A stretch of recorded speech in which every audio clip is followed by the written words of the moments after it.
உறவுகள் அனைவருக்கும் இனிய வணக்கம்.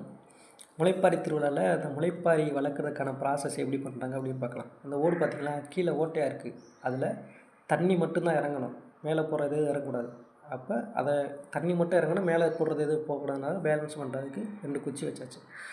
அந்த குச்சிக்கு மேலே வைக்கோல் எடுத்து வைப்பாங்க.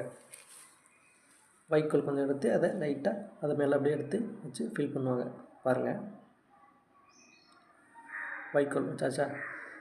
வைக்கோல் வச்சாச்சு. இதை வச்சதுக்கப்புறம் இது எதுக்குன்னா, இந்த வைக்கோல் எதுக்குன்னா, தண்ணியை வந்து கொஞ்சம் கொஞ்சமாக ஒரு வேளை தண்ணி அதிகமாக ஊற்றிட்டோம் அப்படின்னா அந்த தண்ணி உடனே கீழே இருக்காமல் கொஞ்சம் கொஞ்சமாக கீழே இருக்கும். அந்த வைக்கோல் ஊறி கொஞ்சம் கொஞ்சமாக தேவையான அந்த தானியத்துக்கு தேவையான தண்ணீரை அது கொடுத்துரும். மீதம் ரொம்ப அதிகமானுச்சுன்னா கீழே இறக்கி விட்டுரும். அதுக்கு வைக்கோல். இதுக்கு மேலே அந்த நம்ம ஏற்கனவே வீடியோவில் காமிச்சிருப்பேன் பாருங்கள், காய்ச்ச மாட்டு சாணம் அதை ஃபில் பண்ணுறாங்க. அது கரெக்டாக எல்லா சைடும் ஒரே சமமாக அழகாக ப்ராப்பராக அதை ஃபில் பண்ணுறாங்க. இதைத்தான் உரமாகவும் மண்ணாகவும் எடுத்துக்கிட்டு அந்த தானியம் முளைக்கும். 7 நாளில் அது முளைச்சிடும். 1 அடி தூரத்துக்கு அது முளைக்கும் அந்த தானியம், அந்த முளைப்பாரி. இதுக்கு மேலே ஆட்டுப்புழுக்கை ஃபில் பண்ணுவாங்க.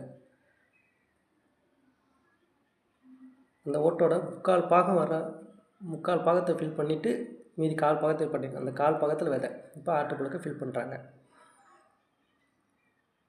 ஃபில் பண்ணி அதை அப்படியே லெவல் பண்ணிட்டாங்கன்னா, இப்போ இந்த இருக்கிற கேப் இருக்குது பாருங்கள், அந்த கேப்பில் விதைகளை போட்டு அது முளைக்கும்.